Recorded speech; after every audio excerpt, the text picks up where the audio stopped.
Sitting along the beautiful Adriatic coast in the region known as Dalmatia is the second largest city in Croatia. This major port city is steeped in centuries of history, and no matter what you're looking for when you travel, you can find it here. From great food, medieval architecture, and Mediterranean-style beaches and weather, make sure to add this city to your bucket list. Day trips to unique towns and villages surrounding the city are abundant, and it's virtually impossible to see them all in one trip. I found rich culture and pride in and around the city, and the vast majority of people were warm and friendly. If you're on the fence about where to take your next vacation, then this video might help. So sit back, grab your favorite snack as we take a look into the top 10 things to do and see in the amazing coastal Croatian city of Split.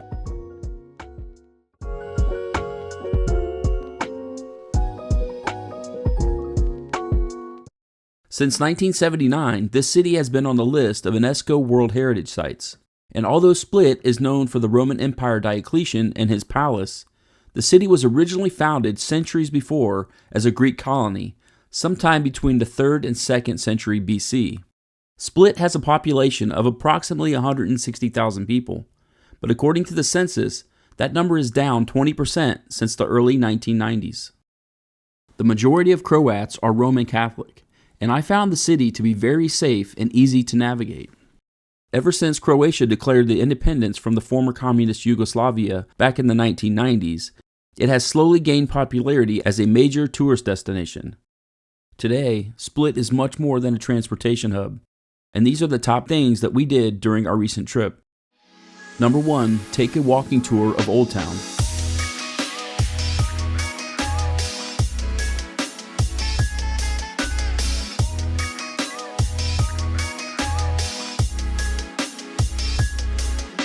One of the first things that we always do whenever visiting a new city, especially in another country, is to take a walking tour of the area.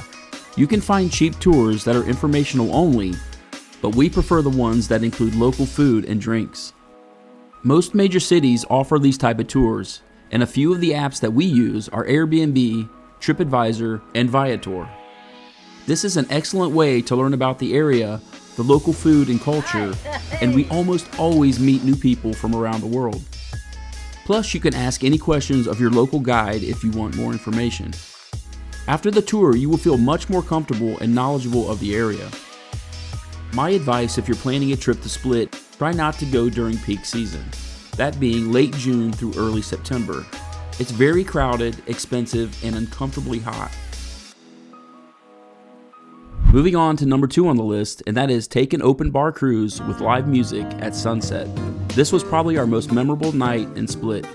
This cruise will usually start out nice, calm, and relaxing, but as the drinks flow and the music infects you, everyone on board starts to get a little loose. By the end, everyone is topped off and no one wants the party to end.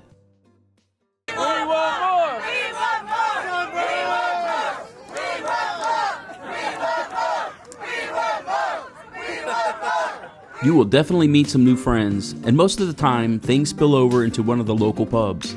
I highly recommend this tour that we took, but I'm sure there are other good ones out there as well.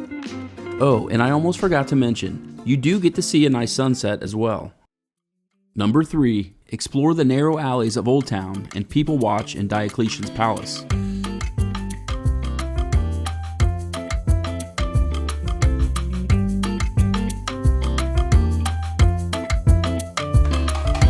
Take a few hours or a half day and get lost in Old Town. As you make your way through the tight alleys, you'll find lots of different food options and unique shops. We found this cool little ice cream shop that used donuts instead of standard ice cream cones. So if you're a sugar junkie, definitely hit this place up. Take any of these little side alleys off the Riva and walk on the 1700-year-old limestone that has been polished by human traffic over the centuries. The one downside is that it gets extremely slippery when it rains. For about €10, you can climb the bell tower of St. Dominus and get a better view overlooking the city. But it will cost you nothing to sit in the palace courtyard next to the over 2,000-year-old Sphinx and people watch. You can also walk through the cellar underneath the entire palace for free. The massive cellar with really cool arched ceilings used to be a dumping ground for all the trash, but at some point this was all refurbished and now is used primarily as a souvenir shop. When you pop out of the backside of Old Town, make sure to visit the huge Gregory of Nynn statue. Rumor has it that if you rub his big bunion toe, it will bring you years of good luck. It's crazy to think that over 1700 years ago, the Roman Emperor Diocletian decided to make what is now modern-day Split the home for his 27,000 square foot retirement palace, and it took over 6,000 slaves about 10 years to build. Number 4, take a day trip to one of the beautiful surrounding islands.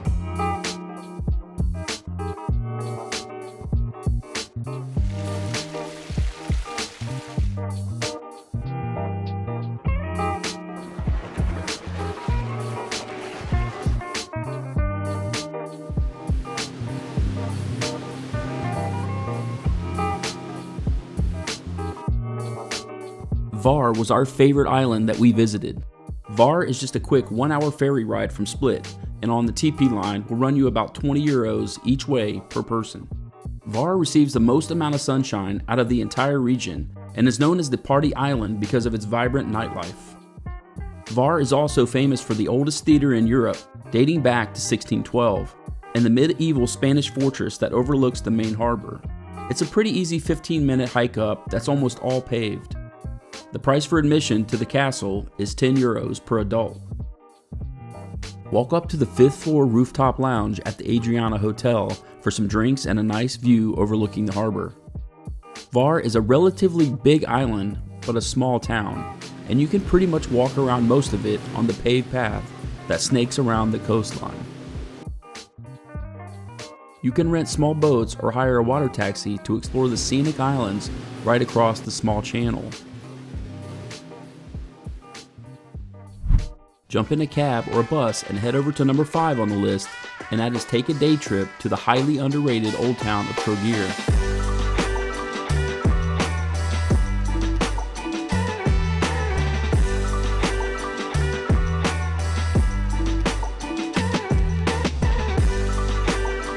Reachable by bus or a 30-minute cab ride, Trogir is a great way to spend a few hours or a half day.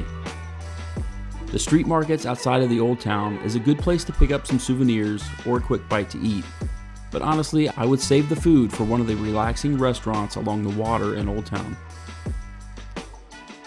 There are also some boat tours available right along the Riva. Take an hour or two and explore the alleys that are lined with boutique stores and cafes.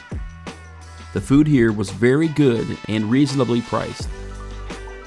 If you're into soccer or football as the Europeans call it, you might get lucky and catch a game at the soccer fields out at the end of the island. Number 6, go for a hike up Marjan Hill.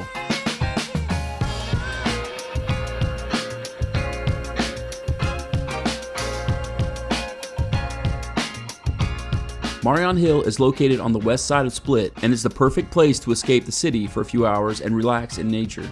There are a few things worth seeing around the top. The second viewpoint you'll reach is only a short 15-minute hike from the bottom. You'll be met with some awesome views of Split along with a giant cross and flag. Walk another 20 minutes south to the Church of St. Jerome in the caves from the 15th century.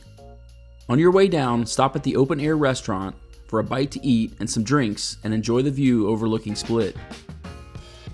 Another suggestion if you're a pizza lover is to walk back down to the bottom of the hill for the best pizza in Split. This place is kind of hidden because there's no sign outside. Just look for this building once you reach the bottom on the right side. It's named Boca Mora and it's worth a visit. If you want to sun your buns and swim in crystal clear water, then you'll want to visit number 7 on the list, and that is the best beach in Split, Kasjuni Beach.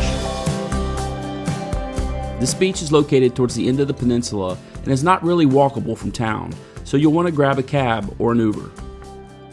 The water is crystal clear, but like most of Croatia beaches, consists of pebbles instead of sand. The beach can get pretty crowded on a hot summer day, but the good thing is that it wraps around the coastline, so you should be able to find a spot. If you're a Game of Thrones fan, then you'll definitely want to check out number 8 on the list, and that is the Klis Castle. This castle was a filming location in many episodes. although when they added the CGI, it doesn't look quite the same.